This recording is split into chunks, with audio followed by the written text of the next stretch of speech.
Être femme, ce n'est pas une donnée naturelle. T'as vu comment c'est sexiste ? Les valeurs patriarcales oppressives qui régentent notre éducation.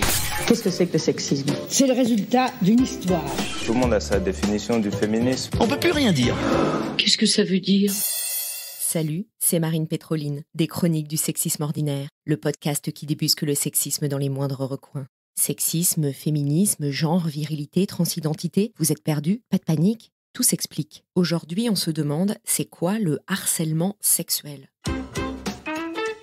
Dans le dernier épisode, on a parlé des agissements sexistes, tout comportement basé sur le sexe qui dévalorise, réduit, exclut, enferme. Les agissements sexistes sont à la base du continuum des violences sexistes et sexuelles au travail et peuvent évoluer vers des violences plus graves comme le harcèlement sexuel. C'est quoi la différence ? Si Bernard dit régulièrement à sa collègue Sylvie des choses du genre « Dis donc, quel décolleté, t'as un rencard ce soir ? Tu vas choper, c'est chaud !» C'est des agissements sexistes ou du harcèlement sexuel ? Dès lors que c'est répété et qu'il y a une allusion sexuelle, comme dans cet exemple, c'est du harcèlement sexuel.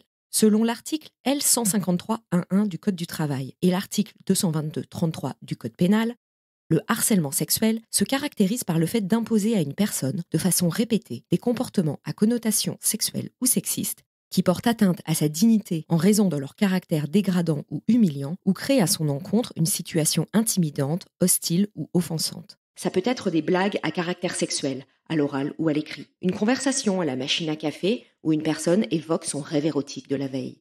Le harcèlement sexuel peut être commis par une ou plusieurs personnes de façon concertée ou non.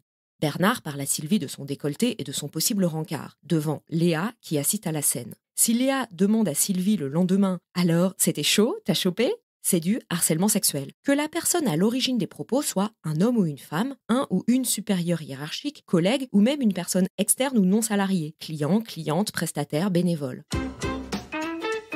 Afficher des images à caractère sexuel ou pornographique, même dans un bureau individuel ou dans un casier, c'est aussi constitutif de harcèlement sexuel. Vous le faites chez vous si ça vous chante, mais au travail, aucun espace n'est considéré comme privé. Pareil, si une personne envoie des blagues ou des images sexuelles par mail sur un groupe WhatsApp ou dans le chat interne, y compris en dehors des heures de travail. Sinon, ça serait trop facile, il suffirait d'attendre le soir et le week-end. Si c'est répété au sein d'une équipe, on parle alors de harcèlement sexuel d'ambiance. Peu importe que ce soit une soi-disant culture d'équipe ou d'entreprise, ça n'a pas lieu d'être au travail et c'est sanctionné par la loi. Il y a une deuxième définition de harcèlement sexuel. Quand une personne exerce une pression grave, même non répétée, dans le but réel ou apparent d'obtenir un acte de nature sexuelle. Cette augmentation vaut bien un petit bisou, non ? Ça serait bien pour le projet et pour ta carrière, si tu allais voir le client à son hôtel ce soir. La loi dit bien but réel ou apparent. On ne peut pas se dédouaner en disant « C'était une blague, j'étais pas sérieux, elle aurait dû le comprendre ». La personne n'a pas à décoder vos propos. Peu importe l'intention, ce sont les faits et leurs conséquences qui comptent. Une victime, femme ou homme, n'est jamais responsable des violences qu'elle subit. Jamais, quelle que soit sa tenue, ses propos ou ses comportements. C'est l'auteur ou l'autrice des violences qui est responsable. Si vous êtes témoin ou victime de harcèlement sexuel, vous pouvez, et si vous êtes manager, vous devez signaler la situation au supérieur hiérarchique, au RH, au référent ou à la référente harcèlement et sexisme. Vous pouvez aussi vous tourner vers le CSE et les élus du personnel ou en externe vers l'inspection du travail, le défenseur des droits ou l'AFVT, l'association qui lutte contre les violences faites aux femmes au travail. Vous pouvez aussi appeler le 116 006, ligne d'aide aux victimes, ou le 3919, violence femmes info.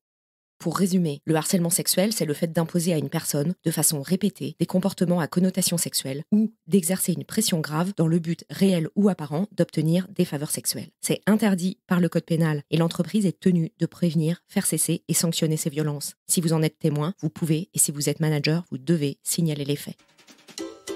Voilà, maintenant vous savez ce que c'est que le harcèlement sexuel. Les mots sont importants, car comme le dit Beauvoir, nommer c'est dévoiler, et dévoiler c'est déjà agir. Pour aller plus loin sur les violences sexistes et sexuelles au travail, vous pouvez écouter l'épisode précédent sur les agissements sexistes et dans les prochains épisodes, nous parlerons des agressions sexuelles. Vous pouvez vous former et former vos équipes à reconnaître et agir face aux violences sexistes et sexuelles au travail. J'interviens avec le cabinet Equiwork auprès des collaborateurs, collaboratrices et managers avec des conférences et formations de 2 heures à une demi-journée. Je mets le lien vers le site d'Equiwork avec un K dans les notes de l'épisode. Contactez-nous. À bientôt.